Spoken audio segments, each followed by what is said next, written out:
Select the beam object. Define its properties.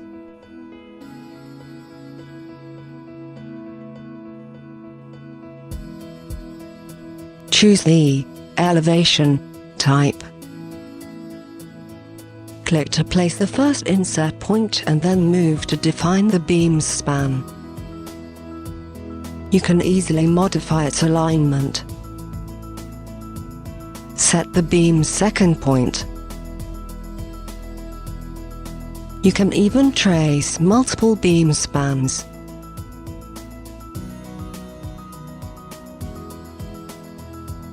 Use the snap aids to correctly position your beams.